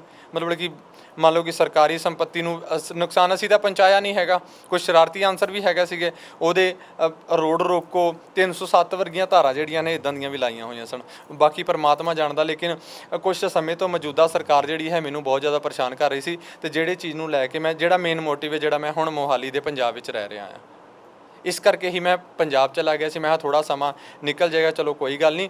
ਬਾਕੀ ਜੇ ਕਰਨਾਲ ਦੇ ਵਿੱਚ ਕੋਈ ਹੋਰ ਵੀ ਰੌਲਾ ਹੁੰਦਾ, ਕੋਈ ਗੱਲ ਹੁੰਦੀ ਆ, ਮਤਲਬ ਕਿ ਇੱਕ ਗੁਰਜੰਟ ਸਿੰਘ ਖਾਲਸਾ ਹੀ ਚੁਣਿਆ ਹੈ ਕਿ ਉਹਦੇ ਉੱਤੇ ਹੀ ਕੇਸ ਪਾਣੇ ਆ, ਲੇਕਿਨ ਮੇਰੀ ਆਵਾਜ਼ ਨੂੰ ਨਹੀਂ ਦੱਬ ਸਕਦੇ, ਮੇਰੀ ਸੋਚ ਨੂੰ ਨਹੀਂ ਮਾਰ ਸਕਦੇ। ਮੇਰਾ ਸਰੀਰ ਤੇ ਮਰ ਸਕਦਾ ਪਰ ਮੇਰੀ ਸੋਚ ਨਹੀਂ ਮਰ ਸਕਦੀ। ਗੁਰਜੰਟ ਸਿੰਘ ਜੀ, ਮਤਲਬ ਕਿਸਾਨੀ ਅੰਦੋਲਨ ਦੇ ਦੌਰਾਨ ਤੁਸੀਂ ਮਤਲਬ ਕਿ ਇੰਨੇ ਤੁਹਾਡੇ ਤੇ ਪਰਚੇ ਪੈ ਗਏ, ਅਗਰ ਪਰਿਵਾਰ ਦੀ ਜੇ ਗੱਲ ਕਰਦੇ ਤਾਂ ਪਰਿਵਾਰ ਵੱਲੋਂ ਕੋਈ ਮੁਸ਼ਕਿਲ ਤਾਂ ਨਹੀਂ ਆ ਰਹੀ ਹੈਗੀ? ਘਰ ਦੇ ਕੋਈ ਪ੍ਰੈਸ਼ਰ ਤਾਂ ਨਹੀਂ ਦਿੰਦੇ ਹੈਗੇ ਵੀ ਤੁਸੀਂ ਇਸ ਲਾਈਨ ਦੇ ਵਿੱਚ ਆ ਕੇ ਪਰਚੇ ਕਰਵਾ ਲਿਆ, ਹੁਣ ਤੁਸੀਂ ਘਰੋਂ ਵੀ ਬਾਹਰ ਰਹਿ ਰਹੇ ਹੋ? ਕਿਹਦਾ ਮਾਂ ਪਿਓ ਚਾਹੁੰਦਾ ਹੈ ਜੀ ਬਈ ਸਾਡਾ ਬੱਚਾ ਜਿਹੜਾ ਉਹਦਾ ਫਿਊਚਰ ਖਰਾਬ ਹੋਵੇ? ਕਿਸੇ ਦਾ ਮਾਂ ਪਿਓ ਨਹੀਂ ਚਾਹੁੰਦਾ ਹੈਗਾ। ਲੇਕਿਨ ਮੇਰੇ ਮਾਪਿਆਂ ਨੇ ਜਿਹੜਾ ਹੈਗਾ ਆ ਉਹ ਆਪਣੇ ਸਮੇਂ ਦੇ ਵਿੱਚ ਬਹੁਤ ਕੁਝ ਹੰਡਾਇਆ ਹੋਇਆ ਹੈ, ਬਹੁਤ ਕੁਝ ਵੇਖਿਆ ਹੋਇਆ। ਲੇਕਿਨ ਕਹਿੰਦੇ ਨੇ, ਪਰ ਕਿਤੇ ਨਾ ਕਿਤੇ ਜਦੋਂ ਲੋਕਾਂ ਦਾ ਦੁੱਖ ਦੇਖਦੇ ਨੇ ਫਿਰ ਕਹਿੰਦੇ ਨੇ ਨਹੀਂ ਜਾਣਾ ਚਾਹੀਦਾ, ਆਪਣੇ ਬੱਚਿਆਂ ਨੂੰ ਵੀ ਭੇਜਣਾ ਚਾਹੀਦਾ, ਕਿਉਂਕਿ ਮਹਾਰਾਜ ਦੇ ਸਮੇਂ ਤੇ ਹਰ ਕੋਈ ਆਪਣਾ ਇੱਕ ਪੁੱਤਰ ਜਿਹੜਾ ਹੈ ਮਹਾਰਾਜ ਦੇ ਨਾਲ ਵੀ ਉਹਨਾਂ ਦੇ ਜੰਗ ਦੇ ਮੈਦਾਨ ਵਿੱਚ ਤੋਰਿਆ ਕਰਦਾ ਸੀ। ਤੇ ਮਤਲਬ ਕਿ ਬਹੁਤ ਜ਼ਿਆਦੀਆਂ ਹੀ ਪ੍ਰੇਰਨਾ ਜਿਹੜੀਆਂ ਨੇ ਉਮਰ ਹੈ ਤੁਹਾਡੀ, ਪਰਿਵਾਰ ਦੇ ਵਿੱਚ ਰਹਿਣਾ ਸੀ, ਨੌਕਰੀ ਕਰਨੀ ਸੀ, ਘਰ ਨੂੰ ਦੇਖਣਾ ਸੀ, ਪਰ ਇਸ ਵਕਤ ਤੁਸੀਂ ਅਜੇ ਵੀ ਉਹੀ ਚੀਜ਼ ਭੋਗ ਰਹੇ ਹੋ ਜੋ ਕਿਸਾਨੀ ਅੰਦੋਲਨ ਦੌਰਾਨ ਸੀ। ਹਾਂਜੀ, ਲੇਕਿਨ ਮੈਨੂੰ ਨਹੀਂ ਲੱਗਦਾ ਹੈਗਾ ਲੇਕਿਨ ਅਸੀਂ ਸੋਚਿਆ ਹੋਇਆ ਕਿ ਅਸੀਂ ਸੰਘਰਸ਼ ਕਰਨਾ ਹੈਗਾ। ਜਿੱਦਾਂ ਕਿ ਤੁਸੀਂ ਆਪ ਜੀ ਨੇ ਪਹਿਲਾਂ ਸਵਾਲ ਕੀਤਾ ਸੀਗਾ ਜਿਹੜੇ ਵੀ ਤੁਹਾਨੂੰ ਇੰਨੀਆਂ ਸੱਟਾਂ ਲੱਗੀਆਂ, ਕੋਈ ਗੱਲ ਨਹੀਂ, ਮੈਨੂੰ ਸੱਟਾਂ ਲੱਗੀਆਂ, ਲੇਕਿਨ ਮੈਂ ਬੜਾ ਹੈਰਾਨ ਪਰੇਸ਼ਾਨ ਹਾਂ ਕਿ ਜਿਨ੍ਹਾਂ ਦੇ ਬੱਚੇ ਨੌਜਵਾਨ ਚਲੇ ਗਏ, ਜਿਨ੍ਹਾਂ ਦੀਆਂ ਹਜੇ ਮਹਿਜ ਉਮਰਾਂ ਸਨ 18-19 ਸਾਲ, ਚਲੇ ਗਏ, ਉਹਨਾਂ ਨੇ ਮੁੜ ਨਹੀਂ ਵਾਪਸ ਆਉਣਾ। ਹੁਣ ਨਵਰੀਤ ਸਿੰਘ ਜਿਹੜਾ ਹੈਗਾ ਆ ਆਪਣਾ ਡਿਬਡਿਬਾ, ਤੁਸੀਂ ਵੇਖਿਆ, ਮੈਂ ਉਹਦੀ ਬਾਡੀ ਨੂੰ ਆਪਣੇ ਹੱਥੀ ਚੁੱਕਿਆ ਜਦੋਂ ਉੱਥੇ ਲਾਠੀ ਚਾਰਜ ਹੋ ਰਿਹਾ ਸੀ, ਜਦੋਂ ਉੱਥੇ ਭਗਦੜ ਮੱਚੀ ਸੀ, ਜਦੋਂ ਉਹਨੂੰ ਡੀਅਰ ਗੈਸ ਦੇ ਗੋਲੇ ਵੱਜੇ ਸੀ। ਮੇਰੇ ਕੋਲ ਹੀ ਕੰਬਲ ਸੀ, ਉਹ ਮੈਂ ਉਹਦੇ ਫਾਦਰ ਸਾਹਿਬ ਨੂੰ ਪਹੁੰਚਾਇਆ, ਉਹਨਾਂ ਦੇ ਘਰ ਪਹੁੰਚਾਇਆ। ਮੈਂ ਇੱਕ ਨਾਈਟ ਸਟੇ ਵੀ ਕਰਕੇ ਆਇਆ ਸੀਗਾ। ਨਵਰੀਤ ਸਿੰਘ ਚਲਾ ਗਿਆ ਦੁਨੀਆ ਤੋਂ, ਉਹਦੇ ਮਾਪਿਆਂ ਕੋਲ ਕੀ ਬਚਿਆ? ਉਹਦੇ ਮਾਪਿਓ ਜਿਹੜੇ ਨੇ ਬਿਲਕੁਲ ਚੁੱਪ ਨੇ, ਉਹ ਕਿਸੇ ਨੂੰ ਕੁਝ ਨਹੀਂ ਕਹਿੰਦੇ ਹੈਗੇ। ਕੀ ਕਹਿਣ, ਕਿਹਦੇ ਅੱਗੇ ਰੌਲਾ ਪਾਉਣ? ਜਿਹੜੇ ਹੁਣ ਅੱਜ ਮੌਜੂਦਾ ਸਰਕਾਰ ਨੇ, ਯੋਗੀ ਸਰਕਾਰ ਦੇ ਇੱਕ ਕੇਂਦਰੀ ਰਾਜ ਗ੍ਰਹਿ ਮੰਤਰੀ ਦੇ ਮੁੰਡੇ ਟੇਨੀ ਨੇ ਸ਼ਰੇਆਮ ਕਿਸਾਨਾਂ ਨੂੰ ਗੱਡੀ ਚੜਾ ਕੇ ਕੁਚਲ ਦਿੱਤਾ ਗਿਆ। ਕੋਈ ਇਨਸਾਫ ਨਹੀਂ, ਕੋਈ ਇਨਸਾਫ ਨਹੀਂ। ਕਿਸਾਨ ਹੁਣ ਵੀ ਜਾ ਕੇ ਉੱਥੇ ਧਰਨਾ ਲਾ ਰਹੇ ਨੇ। ਕਿਸਾਨ ਧਰਨਾ ਲਾ ਤੇ ਰਹੇ ਨੇ, ਲੇਕਿਨ ਕਿਸਾਨਾਂ ਦਾ ਮੈਨੂੰ ਇੱਕ ਸਵਾਲ ਹੈਗਾ ਕਿਸਾਨਾਂ ਦੇ ਨਾਲ, ਵੀ ਤੁਸੀਂ ਜੋ ਧਰਨਾ ਲਾ ਰਹੇ, ਜਿਹੜਾ ਤੁਸੀਂ ਮੰਡੀ ਦੇ ਵਿੱਚ ਧਰਨਾ ਲਾਇਆ, ਉਹ ਤੁਸੀਂ ਜੇਲ੍ਹ ਦੇ ਸਾਹਮਣੇ ਕਿਉਂ ਨਹੀਂ ਧਰਨਾ ਲਾਇਆ? ਲੰਗਰ ਉੱਥੇ ਬਹਿ ਕੇ ਵੀ ਛਕਣਾ ਸੀ, ਲੰਗਰ ਉੱਥੇ ਬਹਿ ਕੇ ਵੀ ਛਕਣਾ ਸੀ। ਕਿਤੇ ਨਾ ਕਿਤੇ ਤੁਹਾਡੀ ਸਾਂਠ ਗਾਂਠ ਕਿਤੇ ਸਰਕਾਰ ਦੇ ਨਾਲ ਤਾਂ ਨਹੀਂ? ਸਾਨੂੰ ਅਜੀਬ ਦੇ ਫਿਰ ਸਾਨੂੰ ਦਿਮਾਗ ਵਿੱਚ ਆਉਂਦਾ ਆ। ਹੁਣ ਸਾਡੇ ਜਿਹੜੇ ਬੇਦੋਸ਼ੀ ਨੌਜਵਾਨ ਹੈਗੇ ਆ, ਉਹ ਜੇਲ੍ਹ ਦੇ ਵਿੱਚ ਟੱਕੇ ਹੋਏ ਆ। ਇੱਕ ਸਿਰਫ ਹਜ਼ਾਰਾਂ ਦੀ ਸੰਖਿਆ ਦੇ ਨਾਲ ਕਿਸਾਨ ਇਕੱਠੇ ਕਰਕੇ, ਆਹੀ ਮੋਟਿਵ ਸੀ ਉੱਥੇ ਲਖੀਮਪੁਰ ਲੈ ਜਾ ਕੇ ਕਿ ਸਿਰਫ ਇੱਕ ਮੁਲਾਕਾਤ ਕਰਨੀ ਹੈ। ਮੁਲਾਕਾਤ ਤੋਂ ਇਲਾਵਾ ਤਾਂ ਕੁਝ ਕੀਤਾ ਨਹੀਂ ਗਾ ਹੈਗਾ। ਤੇ ਸਾਨੂੰ ਕਿਤੇ ਨਾ ਕਿਤੇ ਸ਼ੱਕ ਜਿਹੜਾ ਹੈ ਪੈਦਾ ਹੁੰਦਾ ਹੈ। ਸਰਦਾਰ ਗੁਰਨਾਮ ਸਿੰਘ ਚੜੂਨੀ ਨੇ ਜਿਹੜੇ ਹਰਿਆਣੇ ਦੇ ਨੇ, ਮੰਨਦੇ ਅਸੀਂ ਕਿਸੇ ਨੂੰ ਇਹ ਨਹੀਂ ਕਹਿੰਦੇ ਕਿ ਕੋਈ ਰੱਬ ਹੈਗਾ। ਹਰ ਕੋਈ ਇਨਸਾਨ ਜਿਹੜਾ ਆਪਣੀ ਕਿਸਾਨੀ ਵਾਸਤੇ ਲੜਦਾ। ਮੇਰੇ ਕੋਲ 1 ਕਿੱਲਾ ਜਾਂ ਅੱਧਾ ਕਿੱਲਾ ਹੈ, ਮੈਂ ਆਪਣੀ ਕਿਸਾਨੀ ਕਰਕੇ, ਮੈਂ ਲੀਡਰਸ਼ਿਪ ਨੂੰ ਮੂੰਹ ਨੂੰ ਵੇਖ ਕੇ ਨਹੀਂ ਜਾਂਦਾ ਹੈਗਾ। ਅਗਰ ਅਸੀਂ ਮਰਾਂਗੇ ਤਾਂ ਅਸੀਂ ਆਪਣੇ ਮਾਪਿਆਂ ਦੇ ਬੱਚੇ ਮਰਾਂਗੇ, ਤੇ ਲੀਡਰਾਂ ਦੇ ਬੱਚੇ ਨਹੀਂ ਮਰਨਗੇ। ਅਸੀਂ ਆਪ ਮਰਦੇ ਪਏ ਹਾਂ, ਸਾਡੇ ਮਾਪਿਆਂ ਨੂੰ ਦੁੱਖ ਹੋਏਗਾ। ਆਖੇ ਜਿਸ ਕੇ ਤਨ ਲੱਗ ਗਿਆ ਸੋ ਹੀ ਜਾਣੇ, ਕੌਣ ਜਾਣੇ ਪੀੜ ਪਰਾਈ। ਠੀਕ ਹੈ ਜੀ। ਗੁਰਨਾਮ ਸਿੰਘ ਚੜੂਨੀ ਧੱਕੇ ਖਾਂਦਾ ਜਾਂਦਾ ਆ ਪੈਲੀਆਂ ਦੇ ਵਿੱਚੋਂ, ਜ਼ਮੀਨਾਂ ਦੇ ਵਿੱਚੋਂ, ਬਾਕੀ ਲੀਡਰ ਪਹੁੰਚ ਜਾਂਦੇ। ਇਕੱਲਾ ਗੁਰਨਾਮ ਸਿੰਘ ਚੜੂਨੀ ਨੂੰ ਹੀ ਕਿਉਂ ਯੋਗੀ ਸਰਕਾਰ ਰੋਕਦੀ ਹੈ? ਕਾਰਨ ਕੀ ਹੈਗਾ ਆ? ਦੂਜੇ ਜਿਹੜੇ ਕਿਸਾਨ ਨੇਤਾ ਨੂੰ ਉਹਨਾਂ ਨੇ ਵਿਰੋਧ ਕਿਉਂ ਨਹੀਂ ਕੀਤਾ? ਵੀ ਜਦ ਤੱਕ ਉਹਨੂੰ ਨਹੀਂ ਆਉਣ ਦਿੱਤਾ, ਕਿਉਂਕਿ ਕੁਛ ਨਾ ਰਾਜਨੀਤੀ ਜ਼ਰੂਰ ਕਿਤੇ ਨਾ ਕਿਤੇ ਲਿੰਕ ਜੁੜੇ ਹੁੰਦੇ ਨੇ। ਕਿਉਂਕਿ ਉਹਨਾਂ ਨੂੰ ਪਤਾ ਸੀਗਾ ਕਿ ਉਹ ਬੰਦਾ ਜਿਹੜਾ ਬੜਾ ਸਟਿਕ ਹੈ। ਮੈਨੂੰ ਨਹੀਂ ਪਤਾ ਕਿ ਗੁਰਨਾਮ ਸਿੰਘ ਚੜੂਨੀ ਕੀ ਹੈਗਾ, ਕੀ ਨਹੀਂ ਹੈਗਾ, ਜਾਂ ਉਹਨਾਂ ਨੇ ਕੀ ਕੀਤਾ ਕੀ ਨਹੀਂ ਕੀਤਾ, ਲੇਕਿਨ ਮੈਨੂੰ ਇੰਨਾ ਪਤਾ ਹੈ ਕਿ ਉਹਨੇ ਸਰਕਾਰ ਨੂੰ ਚੈਲੰਜ ਕੀਤਾ ਸੀ। ਜਿੱਦਣ ਪੰਜਾਬ ਤੋਂ ਚੱਲਿਆ ਸੀਗਾ, IG ਰੇਂਜ ਦੀ ਮੈਡਮ ਜਿਹੜੀ ਕਰਨਾਲ ਦੀ, ਉਹਨੇ ਕਿਹਾ ਸੀ ਮੈਂ ਵਰਦੀ ਲਵਾ ਦਾਂਗੀ ਜੇ ਕਰਨਾਲ ਦਾ ਬਾਰਡਰ ਟੱਪ ਗਿਆ।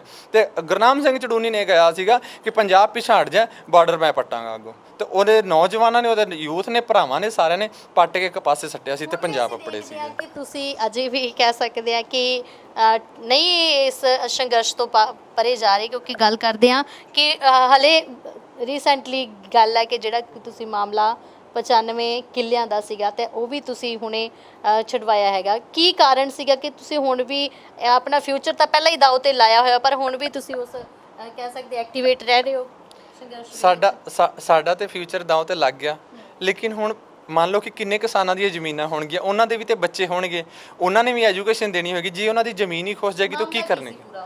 ਮੈਡਮ ਐਕਚੁਅਲੀ ਉਹ ਦੇਸ਼ ਆਮਲਾ ਜਿਹੜੀ ਜ਼ਮੀਨਾਂ ਸਨ, ਉਹ ਸਰਕਾਰ ਜਿਹੜੀ ਹਰਿਆਣਾ ਦੇ ਵਿੱਚ ਉਹਨਾਂ ਦੀ ਗਰਦੌਰੀਆਂ ਵਗੈਰਾ ਤੇ ਜਿਹੜੇ ਉਹਨਾਂ ਦੀ ਰਜਿਸਟਰੀਆਂ ਰੱਦ ਕਰਕੇ ਤੇ ਉਹਨਾਂ ਨੂੰ ਜ਼ਮੀਨਾਂ ਨੂੰ ਆਪਣੇ ਕਬਜ਼ੇ ਦੇ ਵਿੱਚ ਲੈ ਰਹੀ ਹੈ। ਸੰਨ 47 ਦੇ ਵਿੱਚ ਅਸੀਂ ਆਏ, ਅਸੀਂ ਉਜੜੇ ਖੁਜੜੇ ਆਏ। ਜੇ ਸਾਨੂੰ ਜ਼ਮੀਨਾਂ ਦਿੱਤੀਆਂ, ਕੁਝ ਸਾਨੂੰ ਸਾਡੀ ਜੱਦੀ ਪ੍ਰੋਪਰਟੀ, ਸਾਨੂੰ ਕੋਈ ਉਹ ਨਹੀਂ ਹੈਗਾ ਕਿ ਸਾਨੂੰ ਤਾਂ ਅਸੀਂ ਤੁਹਾਡੇ ਤੋਂ ਭੀਖ ਮੰਗੀ ਸੀ ਤਾਂ ਤੁਸੀਂ ਸਾਨੂੰ ਦਿੱਤੀ। ਅਸੀਂ 250 ਕਿੱਲਾ ਦੇ ਕੇ ਸਾਨੂੰ 50 ਕਿੱਲੇ ਮਿਲੇ ਇੱਥੇ, ਉਹ ਵੀ ਪੂਰੀ ਕੋ ਨਹੀਂ। ਮੇਰੇ ਕੋਲ ਰੀਸੈਂਟਲੀ ਪੂਰੇ ਡਾਕੂਮੈਂਟਸ ਪਏ ਨੇ। ਅੱਜ ਵੀ ਸਾਡੀ 66 ਕਿੱਲੇ ਜ਼ਮੀਨ ਜਿਹੜੀ ਹੈਗੀ ਹੈ ਭਾਰਤ ਸਰਕਾਰ ਨੇ ਨਹੀਂ ਦਿੱਤੀ। ਮੈਂ ਆਪ ਜੀ ਨੂੰ ਔਨ ਰਿਕਾਰਡ ਡਾਕੂਮੈਂਟਸ ਦਿਖਾ ਸਕਦਾ ਹਾਂ। ਮੈਂ ਪਾਕਿਸਤਾਨ ਤੋਂ ਖੁਦ ਡਾਕੂਮੈਂਟਸ ਕਢਵਾ ਕੇ ਲਿਆਇਆ। ਲੇਕਿਨ ਸਾਡੀਆਂ ਜਿਹੜੀਆਂ ਹੁਣ 2-2 ਕਿੱਲੇ ਜ਼ਮੀਨਾਂ ਨੇ, ਉਹ ਤੇ ਨਾ ਖੋ। ਮਜਬੂਰੀ ਨੂੰ ਸਾਨੂੰ ਭਿਵਾਨੀ ਜਾ ਕੇ ਉਹ ਸਰਕਾਰ ਦੇ ਕਿੱਲੇ ਪੱਟਣੇ ਪਏ। ਹਰਿਆਣੇ ਦੇ ਅੰਦਰ ਇੱਕ ਵੀ ਕਿੱਲਾ, ਇੱਕ ਵਿਗਾ, ਇੱਕ ਕਨਾਲ, ਇੱਕ ਮਰਨਾ ਵੀ ਨਹੀਂ ਖੁੱਸਣ ਦੀ ਜਾਏਗੀ। ਹੁਣ ਸਾਡਾ 25 ਤੇ 26 ਦਾ ਪ੍ਰੋਗਰਾਮ ਹੈ, CM ਖੱਟਰ ਦੇ ਘਰ ਦਾ ਘਰਾਓ ਕਰਨਾ ਹੈ। ਅਸੀਂ ਕਰਨਾ ਹੈ ਤੇ ਕਰਨਾ ਹੈ। ਅਸੀਂ ਜੋ ਕਹਿੰਦੇ ਆ ਉਹ ਕਰਨੇ ਆ, ਨਾ ਕਿ ਅਸੀਂ ਫਿਰ ਪਿੱਛੇ ਹਟਨੇ ਆ। ਇਹ ਕੇਸਰੀ ਦਸਤਾਰ ਹੈ, ਇਹ ਉੱਚੀ ਰਹੇਗੀ, ਹਮੇਸ਼ਾ ਉੱਚੀ ਰਹੀ ਹੈ। ਅੱਗੇ ਵੱਧ ਕੇ ਲੜਿਆ ਜਾਂਦਾ ਸੀ ਤੇ ਅੱਗੇ ਵੱਧ ਕੇ ਲੜਿਆ ਜਾਏਗਾ। ਗੁਰਜਨ ਸਿੰਘ ਜੀ, ਜਦੋਂ ਗੱਲ ਕਰਦੇ ਆ ਹੁਣ ਕਿਸਾਨਾਂ ਦੀ ਕਿ ਤੁਸੀਂ ਟੈਟੂ ਛਪਵਾਏ ਹੋਏ ਨੇ ਉਹਨਾਂ ਦੇ ਨਾਮ ਤੇ, ਪਰ ਲਿਸਟਾਂ ਕਿਵੇਂ ਮਿਲੀਆਂ ਤੁਹਾਨੂੰ? ਪੂਰਾ ਮਤਲਬ ਪ੍ਰੋਪਰ ਤਰੀਕੇ ਦੇ ਨਾਲ, ਕਿਸ ਤਰੀਕੇ ਦੇ ਨਾਲ ਤੁਸੀਂ ਉਹਨਾਂ ਦਾ ਵੇਰਵਾ ਜਿਹੜਾ ਉਹ ਲਿਆ ਹੈ? ਐਕਚੁਅਲੀ ਵੇਰਵਾ ਮੈਡਮ ਉਹ ਪਤਾ ਕੀ ਹੋਇਆ ਜੀ, ਜਿਹੜੇ ਹਰਿਆਣੇ ਦੇ ਨਾ, ਹਰਿਆਣੇ ਦੇ ਜਿਹੜੇ ਇੱਕ ਸਾਡਾ ਵੀਰ ਸੀਗਾ, ਉਹ ਵੀ ਪੱਤਰਕਾਰ ਵੀਰ ਹੈਗਾ ਤੇ ਉਹ ਵੀ ਆਪ ਜੀ ਦੇ ਅੰਬਾਲੇ ਤੋਂ ਹੀ ਹੈ। ਉਹਨੇ ਮੈਨੂੰ ਦਿੱਤਾ ਸੀ, ਕਹਿੰਦਾ ਵੀਰ ਗੁਰਜੰਟ ਆ ਬਿਲਕੁਲ ਪਰਫੈਕਟ ਹੈ, ਇਹ ਮੈਂ ਬਣਾਏ ਹੋਏ ਆ। ਤੇ ਮੈਂ ਸਾਰਿਆਂ ਦੇ ਘਰ ਵੀ ਗਿਆ ਸੀ, ਕਿਹਾ ਸੀਗਾ ਕਿ ਮੈਂ ਨਾਮ ਲਿਖਵਾਉਣਾ। ਹਾਂ, ਮੈਂ ਉਹਨਾਂ ਨੂੰ ਕਿਹਾ ਸੀਗਾ ਮੈਂ ਨਾਮ ਲਿਖਾ। ਕਹਿੰਦਾ ਗੁਰਜੰਟ ਸਿੰਘ ਬਹੁਤ ਕਿਉਂ ਤੁਸੀਂ ਇੰਨੀ ਦਰਦ ਹੰਡਾਓਗੇ? ਮੈਂ ਕਿਹਾ ਇਸ ਤੋਂ ਵੱਡਾ ਤਾਂ ਕੋਈ ਦਰਦ ਨਹੀਂ ਹੈਗਾ, ਸ਼ਰੇਆਮ ਐਵੇਂ ਕੁੱਟਿਆ ਜਾ ਰਿਹਾ। ਮੈਂ ਆਪ ਜੀ ਨੂੰ ਆਪਣੀ ਵੀਡੀਓ ਵਿਖਾਦਾ ਤੇ ਇੱਕ ਬੰਦਾ ਰੋਣ ਲੱਗ ਪੈਂਦਾ ਕਿ ਇਸ ਤਰ੍ਹਾਂ ਕੁੱਟੀ ਦਾ ਹੁੰਦਾ ਕਿਸੇ ਬੰਦੇ ਨੂੰ। ਹਾਂਜੀ, ਇੰਨੀ ਕਾਦੀ ਤਸ਼ੱਦਦ ਹੈ। ਅਗਰ ਉਹ ਕਿਸਾਨਾਂ ਦੇ ਬੱਚੇ ਨੇ, ਪ੍ਰਸ਼ਾਸਨ ਕਿਸਾਨਾਂ ਦਾ ਬੱਚਾ ਹੈ, ਕਿ ਉਹਨਾਂ ਦੇ ਦਿਲ ਵਿੱਚ ਰਹਿਮ ਨਹੀਂ ਆਇਆ ਕਿ ਲੱਤਾਂ ਤੇ ਮਾਰ ਸਕਦੇ, ਲੇਕਿਨ ਉਹਦੀ ਪੱਗ ਤੇ ਪਰਮਾਤਮਾ ਦਾ ਸ਼ੁਕਰ ਹੈ ਮਹਾਰਾਜ ਦਾ ਮੈਂ ਕਰਨਾ ਕਿ ਮੈਂ ਗੁਰਸਿੱਖ ਬਣ ਗਿਆ। ਤੇ ਜਿਹਦਾ ਗੁਰਸਿੱਖ ਬਣਾਉਣ ਦੇ ਵਿੱਚ ਮੇਰੇ ਮਾਪਿਆਂ ਦਾ ਵੀ ਤੇ ਸਰਦਾਰ ਪ੍ਰੀਤਪਾਲ ਸਿੰਘ ਪੰਨੂ ਦਾ ਬਹੁਤ ਵੱਡਾ ਯੋਗਦਾਨ ਹੈਗਾ, ਕਿਉਂਕਿ ਉਹਨਾਂ ਨੇ ਇਹ ਕਿਹਾ ਸੀ ਗੁਰਜੰਟ ਇੱਕ ਵਾਰੀ ਸਿੱਖ ਬਣ ਕੇ ਵੇਖ। ਤੇ ਜੇ ਮੈਨੂੰ ਲੱਗਦਾ ਕਿ ਅੱਜ ਮੈਂ ਵੀ ਉਹਨਾਂ ਕਿਸਾਨਾਂ ਦੇ ਵਿੱਚ ਜ਼ਰੂਰ ਮੇਰਾ ਵੀ ਨਾਮ ਹੋਣਾ ਸੀ ਜੇ ਮੇਰੇ ਸਿਰ ਤੇ, ਕਿਉਂਕਿ ਸਿੱਧੇ ਡਾਂਗਾ ਮਾਰੇ ਸੀ। ਜਦੋਂ ਮੈਂ ਆਹ ਵਾਲੀ ਬਾਂਹ ਉੱਤੇ ਰੱਖੀ ਆ, ਮੇਰੀ ਆ ਜਿਹੜੀ ਆ ਲੀਲੀ ਕਰ ਦਿੱਤੀ ਸੀ ਫੜ ਕੇ ਬਾਂਹ, ਕੁੱਟ ਕੇ। ਮੇਰੇ ਹੱਡੀ ਟੁੱਟਣ ਤੋਂ ਬਾਅਦ ਮੈਨੂੰ ਕੁੱਟਿਆ ਗਿਆ ਗੱਡੀ ਦੇ ਉੱਤੇ ਸੱਟ ਕੇ। ਹੁਣ ਤਾਂ ਇਹ ਤਸ਼ੱਦਦ ਹੋਇਆ ਕਿਤੇ? ਨਹੀਂ, ਹੁਣ ਤਾਂ ਨਹੀਂ। ਹੁਣ ਤਾਂ ਸਾਨੂੰ ਖੁਸ਼ੀ ਹੈ, ਕਰੋ, ਅਸੀਂ ਸੰਘਰਸ਼ ਕਰਾਂਗੇ। ਅਸੀਂ ਸੰਘਰਸ਼ ਕਰਨਾ, ਜ਼ੁਲਮ ਕਰਨਾ ਪਾਪ ਹੈ ਤਾਂ ਜ਼ੁਲਮ ਸਹਿਣਾ ਵੀ ਪਾਪ ਹੈਗਾ, ਲੇਕਿਨ ਅਸੀਂ ਜ਼ੁਲਮ ਦੇ ਖਿਲਾਫ ਲੜਾਂਗੇ। ਜਦੋਂ ਅਸੀਂ ਦੋ ਸੀਗੇ, ਬੋਤਾ ਸਿੰਘ ਨੂੰ ਜਾਣਦੇ ਹੋ? ਹਾਂਜੀ, ਉਹਨਾਂ ਦਾ ਇਤਿਹਾਸ ਪੜ੍ਹਿਆ ਹੈਗਾ। ਜਦੋਂ ਅਸੀਂ ਦੋ ਨਹੀਂ ਸੇ, ਉਦੋਂ ਨਹੀਂ ਸੀ ਅਸੀਂ ਹਟੇ, ਤਾਂ ਹੁਣ ਤੇ ਅਸੀਂ 100 ਹੁਣ ਕਿਵੇਂ ਹਟ ਜਾਾਂਗੇ? ਲੇਕਿਨ ਹਰਿਆਣੇ ਦੀ ਜਾਟ ਕਮਿਊਨਿਟੀ ਦਾ ਇੰਨਾ ਵੱਡਾ ਯੋਗਦਾਨ ਹੈ ਕਿ ਮੈਂ ਤਾਂ ਹਮੇਸ਼ਾ ਉਹਨਾਂ ਨੂੰ ਸਲੂਟ ਕਰਨਾ। ਅਗਰ ਹਰਿਆਣੇ ਦੀ ਜਾਟ ਕਮਿਊਨਿਟੀ ਨਾ ਮੋਢਾ ਲਾਂਦੀ ਤੇ ਸਾਨੂੰ ਸ਼ਰੇਆਮ ਕਤਲ ਕੀਤਾ ਜਾਣਾ ਸੀਗਾ। ਸਾਨੂੰ ਲੱਗ ਰਿਹਾ ਸੀ ਸਾਨੂੰ ਸ਼ਰੇਆਮ, ਲੇਕਿਨ ਇੱਕ ਵੱਡਾ ਜਿਹੜਾ ਯੋਗਦਾਨ ਦਿੱਤਾ ਆ ਉਹਨਾਂ ਨੇ, ਲੇਕਿਨ ਉਹਨਾਂ ਦੇ ਲਈ ਵੀ ਅਸੀਂ ਕੁਝ ਕਰਾਂਗੇ। ਮੈਂ ਪਿਛਲੇ ਦਿਨੀ ਇੱਕ ਵੇਰਵਾ ਬਣਾਇਆ ਹੈ, ਵੇਰਵਾ ਬਣਾ ਕੇ ਜਿਹੜਾ 2016 ਦੇ ਵਿੱਚ ਅੰਦੋਲਨ ਹੋਇਆ ਹਰਿਆਣੇ ਦੇ ਅੰਦਰ ਆਰਕਸ਼ਣ ਨੂੰ ਲੈ ਕੇ, ਜਿੰਨੇ ਵੀ ਨੌਜਵਾਨ ਜਾਟ ਉਹਨਾਂ ਨੂੰ ਜੇਲ੍ਹ ਕੀਤੀ, ਕਾਰਾਵਾਸ ਕੀਤੀ ਹੈਗੀ ਹੈ, ਉਹਨਾਂ ਦੇ ਲਈ ਮੈਂ ਯਾਤਰਾ ਕਰਨ ਜਾ ਰਿਹਾ ਜੰਮੂ ਕਸ਼ਮੀਰ ਤੋਂ ਲੈ ਕੇ ਕੰਨਿਆ ਕੁਮਾਰੀ ਤੋਂ ਲੈ ਕੇ ਜੰਮੂ ਕਸ਼ਮੀਰ ਤੱਕ ਸਾਈਕਲ ਯਾਤਰਾ ਉਹਨਾਂ ਦੇ ਲਈ ਕੀਤੀ ਜਾ ਰਹੀ ਹੈ, ਕਿਉਂਕਿ ਉਹਨਾਂ ਨੇ ਸਾਡੇ ਨਾਲ ਬਹੁਤ ਵੱਡਾ ਕਿਸਾਨੀ ਉਹਨਾਂ ਦੀ ਵੀ ਹੈਗੀ। ਵੱਖਰੇ ਤਰੀਕੇ ਨਾਲ ਤੁਸੀਂ ਕਿਉਂ ਇਹਨਾਂ ਨੂੰ ਸ਼ਰਧਾਂਜਲੀ ਦਿੰਦੇ? ਬਸ ਮੈਨੂੰ ਸ਼ੌਂਕ ਹੈ ਜੀ, ਮੈਨੂੰ ਸ਼ੌਂਕ ਹੈ, ਕਿਉਂਕਿ ਮੈਂ ਹਰ ਚੀਜ਼ ਨੂੰ ਨੇੜੇ ਹੋ ਕੇ ਵੇਖਿਆ। ਲੋਕ ਮੁਸਲਮਾਨ ਤੋਂ ਕਰੇਜ਼ ਕਰਦੇ ਆ, ਹਿੰਦੂ ਤੋਂ ਕਰੇਜ਼ ਕਰਦੇ ਆ, ਈਸਾਈ ਤੋਂ ਕਰੇਜ਼ ਕਰਦੇ ਆ, ਲੇਕਿਨ ਮੈਂ ਨਹੀਂ ਕਰਦਾ। ਕਿਉਂਕਿ ਅਗਰ ਮੈਂ ਗੁਰੂ ਗ੍ਰੰਥ ਸਾਹਿਬ ਪੜ੍ਹ ਰਿਹਾ ਵਾਂ, ਇੱਥੇ ਹਿੰਦੂ ਗੀਤਾ ਪੜ੍ਹ ਰਿਹਾ ਹੈ, ਇੱਥੇ ਕੁਰਾਨ ਪੜ੍ਹ ਰਿਹਾ, ਉੱਥੇ ਬਾਬਲ ਈਸਾਈ ਪੜ੍ਹ ਰਿਹਾ, ਤੇ ਸਾਰਿਆਂ ਦੇ ਰਸਤੇ ਰੱਬ ਨੂੰ ਹੀ ਜਾਂਦੇ ਨੇ। ਗੁਰੂ ਗ੍ਰੰਥ ਸਾਹਿਬ ਦੇ ਅੰਦਰ ਸਾਨੂੰ ਇਹ ਸਿੱਖਣ ਨੂੰ ਮਿਲਿਆ ਕਿ ਮਹਾਰਾਜ ਨੇ ਜਿਹੜਾ ਹੈਗਾ ਉਹਦੇ ਵਿੱਚ ਜਿਹੜੇ 15 ਭਗਤਾਂ ਦੀ ਬਾਣੀ ਹੈ, ਉਹ ਵੇਖੋ ਵੱਖਰੇ ਵੱਖਰੇ ਧਰਮ ਤੋਂ ਨੇ। ਸਪੋਰਟ ਨਹੀਂ ਕੀਤੀ ਤੁਹਾਡੀ ਕਿਸਾਨਾਂ ਨੇ? ਕਿਸਾਨਾਂ ਨੇ ਬਸ ਜੋ ਹੈ ਠੀਕ ਹੈ, ਮਹਾਰਾਜ ਦਾ ਠੀਕ ਹੈ ਜੀ, ਆਪਣੇ ਨੌਜਵਾਨ ਵੀਰਾਂ ਦਾ ਬੜਾ ਸਹਿਯੋਗ ਸੀਗਾ। ਬਾਕੀ ਠੀਕ ਹੈ, ਜਿਨ੍ਹਾਂ ਨੇ ਮੁਲਾਕਾਤ ਕੀਤੀ, ਪਿਆਰ ਦਿੱਤਾ, ਜਿਨ੍ਹਾਂ ਦੀ ਬਦੌਲਤ ਅਸੀਂ ਉੱਠੇ ਮੰਜੀ ਤੋਂ, ਦਾ ਧੰਨਵਾਦ ਕਰਦੇ ਹਾਂ। ਪਹਿਲਾਂ ਸਭ ਤੋਂ ਵੱਡਾ ਸ਼ੁਕਰਾਨਾ ਪਰਮਾਤਮਾ ਦਾ ਕਰਦੇ ਕਿ ਅਸੀਂ ਆਪਣੇ ਪਰਿਵਾਰ ਦੇ ਵਿੱਚ, ਲੇਕਿਨ ਅੱਜ ਵੀ ਸੰਘਰਸ਼ ਕਰਦੇ ਪਏ ਹਾਂ ਤੇ ਕਰਦੇ ਵੀ ਰਹਾਂਗੇ। ਲੇਕਿਨ ਅਸੀਂ ਆਪਣੇ ਬੱਚਿਆਂ ਨੂੰ ਵੀ ਅੱਗੇ ਇਹੀ ਸਿਖਾਵਾਂਗੇ ਜੀ ਕਿ ਸੰਘਰਸ਼ ਹੀ ਸਾਡੀ ਜਿੱਤ ਹੋਏਗੀ। ਲੇਕਿਨ ਘਰ ਚੁੱਪ ਬੈਠਿਆ ਨਹੀਂ, ਚੁੱਪ ਬੈਠਿਆ ਤੇ ਕੋਈ ਜੀਣ ਨਹੀਂ ਦਿੰਦਾ ਹੈਗਾ। ਸਰਕਾਰਾਂ ਜਿਹੜੀਆਂ ਨਵੇਂ ਪ੍ਰੋਪਗੈਂਡੇ ਪਾਸ ਕਰਦੀਆਂ, ਹੁਣ ਤੁਸੀਂ ਸਰਕਾਰੀ ਸਕੂਲਾਂ ਨੂੰ ਵੇਖੋ, ਚਲੋ ਛੱਡੋ, ਸਾਰੀ ਛੱਡੋ, ਮੇਰਾ ਛੱਡੋ, ਸਰਕਾਰੀ ਸਕੂਲ ਸਰਕਾਰ ਬੰਦ ਕਰਨ ਜਾ ਰਹੀ। ਕਿਉਂ ਬਈ? ਕੀ ਪਰਪਸ ਹੈਗਾ ਤੁਹਾਡਾ? ਕਿਉਂ ਤੁਸੀਂ ਆਮ ਜਨਤਾ ਨੂੰ ਮਾਰ ਰਹੇ ਹੋ? ਇੰਨਾ ਸੀ 70 ਸਾਲ 'ਚ ਨਹੀਂ ਸੀ। ਕਾਂਗਰਸ ਸਰਕਾਰ ਨੇ 70 ਸਾਲ ਦੇ ਵਿੱਚ ਕੀ ਹਸ਼ਰ ਕੀਤਾ ਸੀਗਾ। ਅੱਜ ਕਾਂਗਰਸ ਸਰਕਾਰ ਨਹੀਂ ਹੈਗੀ। ਜੇ ਹੁਣ ਤੁਸੀਂ ਵੀ ਇਦਾਂ ਦਾ ਕੰਮ ਕਰੋਗੇ, ਬਚੋਗੇ ਨਹੀਂ। ਤੇ ਟੈਟੂ ਬਣਾਉਣ ਦੇ ਵਿੱਚ ਕਿੰਨਾ ਕੁ ਟਾਈਮ ਲੱਗਾ? ਮਤਲਬ ਕਿ ਜਿਸ ਹਿਸਾਬ ਦੇ ਨਾਲ ਤੁਸੀਂ 200 ਕਰਵਾ ਦਿੱਤੇ, ਹਜੇ ਵੀ ਬਹੁਤ ਨਹੀਂ, ਕਿੰਨਾ ਕੁ ਅੱਗੇ ਤੁਸੀਂ ਸਮਾਂ ਲਾਉਣਾ ਹੈਗਾ? ਲੱਗ ਗਿਆ ਵੀ ਕਾਫੀ, ਤੁਹਾਨੂੰ ਪਤਾ ਪ੍ਰੋਬਲਮਸ ਹੁੰਦੀਆਂ ਨੇ ਹਰ ਤਰ੍ਹਾਂ ਦੀ, ਮਤਲਬ ਕਿ ਪਹਿਲਾਂ ਸਕਿਨ ਦੇ ਜਿਹੜੇ ਹੁੰਦੇ ਨੇ ਟੈਸਟ ਵਗੈਰਾ ਹੁੰਦੇ ਆ, ਹਾਂਜੀ, ਉਸ ਤੋਂ ਬਾਅਦ ਜਿਹੜਾ ਹੈ ਸਾਰਾ ਉਹਦਾ ਸੈਟਅਪ ਜਿਹੜਾ ਲਾਇਆ ਜਾਂਦਾ ਫਿਰ ਚੱਲਦਾ ਹੈ। ਹਾਂਜੀ, ਇਹ 200 ਜਿਹੜੇ ਬਣਵਾਉਣ ਤੇ ਕਿੰਨਾ ਕੁ ਟਾਈਮ ਲੱਗਦਾ? ਇਹ ਲੱਗ ਗਿਆ ਜੀ ਇੱਕ ਦਿਨ ਦੇ ਵਿੱਚ ਕਰੀਬਨ ਉਹਨਾਂ ਨੇ 100 ਦੇ ਕਰੀਬ ਕੀਤੇ ਹਨ, ਦੂਜੇ ਦਿਨ 100 ਦੇ ਕਰੀਬ ਕੀਤੇ ਹਨ ਜਿਹੜੀ। ਹਾਂਜੀ 9 ਵਜੇ ਤੋਂ ਲੈ ਕੇ ਸ਼ਾਮ 3 ਵਜੇ ਤੱਕ। ਹਾਂਜੀ, ਦਰਦ ਨਹੀਂ ਸੀ ਹੁੰਦੀ ਤੁਹਾਡੇ? ਫਿਰ ਦਰਦ ਤੇ ਹੁੰਦੀ ਸੀ, ਲੇਕਿਨ ਜਦੋਂ ਜਿਨ੍ਹਾਂ ਨੇ ਸ਼ਹਾਦਤਾਂ ਦਿੱਤੀਆਂ ਨੇ ਉਹਨਾਂ ਦੇ ਪਰਿਵਾਰਾਂ ਨੂੰ ਕਿੰਨੀ ਦਰਦ ਹੁੰਦੀ ਸੀ। ਚਲੋ ਇਹ ਵੀ ਗੁਰਸਿੱਖ ਦਾ ਸਿਧਾਂਤ ਹੈਗਾ ਆ ਕਿ ਆਪਣੇ ਕਹਿ ਸਕਦੇ ਆ ਕਿ ਆਪਣੇ ਆਪ ਨੂੰ ਪੀੜਾ ਨਹੀਂ ਦੇਣੀ ਹੈਗੀ ਜਿਹੜੀ ਕਿ ਤੁਸੀਂ ਫਿਰ ਦੇ ਰਹੇ ਹੋ। ਬੀਬੀ ਜੀ ਮੈਂ ਤੁਹਾਨੂੰ ਇੱਕ ਗੱਲ ਦੱਸਦਾ ਕਿ ਮੈਨੂੰ ਆਪਣੇ ਆਪ ਨੂੰ ਪੀੜਾ ਦੇਣ ਦੀ ਆਦਤ ਬਣ ਗਈ ਆ। ਮੈਂ ਤੁਹਾਨੂੰ ਸੱਚੀ ਗੱਲ ਦੱਸ ਰਿਹਾ ਵਾਂ, ਮੈਨੂੰ ਆਪਣੇ ਆਪ ਨੂੰ ਪੀੜਾ ਦੇਣ ਦੀ ਆਦਤ ਬਣ ਗਈ ਆ, ਕਿਉਂਕਿ ਮੈਂ ਆਪਣੀ ਲਾਈਫ ਦੇ ਵਿੱਚ ਅੰਦੋਲਨ ਤੋਂ ਪਹਿਲਾਂ ਬਹੁਤ ਕੁਝ ਸਹਾਰਿਆ। ਜੀਵਨ ਪੂਰਾ ਮਤਲਬ ਸੰਘਰਸ਼ਾਂ ਨੂੰ ਸਮਰਪਿਤ। ਹਾਂਜੀ, ਪੂਰਾ ਜਿਹੜਾ ਜੀਵਨ ਹੈ ਉਹ ਸੰਘਰਸ਼ਾਂ ਨੂੰ ਸਮਰਪਿਤ ਹੈਗਾ ਆ। ਬਿਲਕੁਲ ਅਸੀਂ ਜਿਹੜਾ ਹੈਗਾ ਆ ਸੰਘਰਸ਼ ਕਿਸੇ ਵੀ ਕੌਮ ਵਾਸਤੇ ਹੋਵੇ ਅਸੀਂ ਅੱਗੇ ਹੋ ਕੇ, ਲੇਕਿਨ ਗਲਤ ਨਹੀਂ ਕਰਾਂਗੇ ਤਾਂ ਕਦੇ। ਨਹੀਂ ਲੱਗਦਾ ਕਿ ਅੱਗੇ ਵੀ ਮੁਸ਼ਕਲ ਦਾ ਸਾਹਮਣਾ ਕਰਨਾ ਪੈ ਸਕਦਾ ਹੈ? ਕਰਨਾ ਪਏ ਕੋਈ ਗੱਲ ਨਹੀਂ, ਕਰਾਂਗੇ ਜੀ, ਕੋਈ ਪ੍ਰੋਬਲਮ ਨਹੀਂ। ਮੋਸਟਲੀ ਕਿਹੜੇ ਆਪਾਂ ਜਾਨਣਾ ਚਾਹੁੰਦੇ ਟੈਟੂ ਜਿਹੜੀ ਤੁਸੀਂ ਬਣਾਏ? ਮੇਰੇ ਜੀ ਆ ਤੁਸੀਂ ਵੇਖ ਲਿਆ ਹੈਗਾ ਮੇਰੇ ਕੰਨ ਦੇ ਉੱਤੇ। ਮੈਂ ਪਿਛਲੇ ਦਿਨ ਹੀ ਜਦੋਂ ਆਪਣਾ ਪੁਲਵਾਮਾ ਦੇ ਵਿੱਚ ਅਟੈਕ ਹੋਇਆ, ਜਿਹਦੇ ਵਿੱਚ 40 ਜਵਾਨ ਜਿਹੜੇ ਹਨ ਸਾਡੇ ਸ਼ਹੀਦ ਹੋ ਗਏ ਸੀਗੇ, ਜਿਨ੍ਹਾਂ ਦੀ ਬਦੌਲਤ ਅੱਜ ਅਸੀਂ ਆਪਣੇ ਘਰ ਸੁੱਖ ਹੰਡਾਉਂਦੇ ਹਾਂ, ਆਰਾਮ ਨਾਲ ਸੌਂਦੇ ਹਾਂ, ਤੇ ਉਹਨਾਂ ਨੂੰ RDX ਦੇ ਨਾਲ ਉਡਾ ਦਿੱਤਾ ਗਿਆ ਸੀ। ਉਹਨਾਂ ਦੀ ਤਸਵੀਰ ਬਣਵਾ ਕੇ ਉਹਨਾਂ ਦੇ ਪੂਰੇ ਨਾਮ ਥੱਲੇ ਲਿਖੇ ਹੋਏ ਆ ਜੀ। ਹਾਂਜੀ, ਕਿਸਾਨਾਂ ਤੋਂ ਇਲਾਵਾ ਮਤਲਬ ਕਿ ਪੁਲਵਾਮਾ ਦੇ ਸ਼ਹੀਦਾਂ ਨੂੰ ਵੀ। ਹਾਂਜੀ, ਪੁਲਵਾਮਾ ਦੇ ਸ਼ਹੀਦਾਂ ਨੂੰ, ਹਾਂਜੀ। ਅਤੇ ਦੂਜੀ ਸਾਈਡ ਜਿਹੜਾ ਹੈ ਕਿਸਾਨਾਂ ਦੀ, ਹਜੇ ਕਿਸਾਨਾਂ ਦੇ ਨਾਮ ਆਇਆ, ਤਸਵੀਰ ਨਹੀਂ ਆਏ ਹੈਗੇ, ਅੱਧੇ ਨਾਮ ਰਹਿੰਦੇ ਆ। ਤਸਵੀਰਾਂ ਵੀ ਤੁਸੀਂ ਛੁਪਵਾਉਣੀਆਂ? ਹਾਂਜੀ, ਤਸਵੀਰਾਂ ਵੀ ਛਪਵਾਉਣੀਆਂ।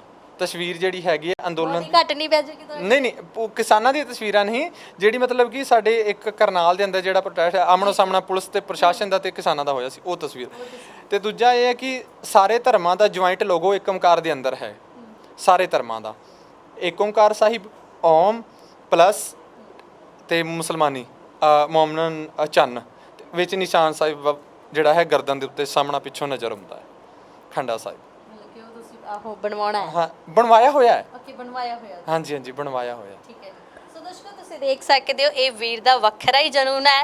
ਇੱਕ ਅਲੱਗ ਤਰੀਕੇ ਦੇ ਨਾਲ ਉਹਨਾਂ ਜਵਾਨਾਂ ਨੂੰ, ਉਹਨਾਂ ਸ਼ਹੀਦਾਂ ਨੂੰ ਨਮਨ ਕੀਤਾ ਹੈ ਜਿਹੜੇ ਕਿ ਕਿਸਾਨੀ ਅੰਦੋਲਨ ਦੇ ਵਿੱਚ ਵੀ ਸ਼ਹੀਦ ਹੋ ਚੁੱਕੇ ਸੀ।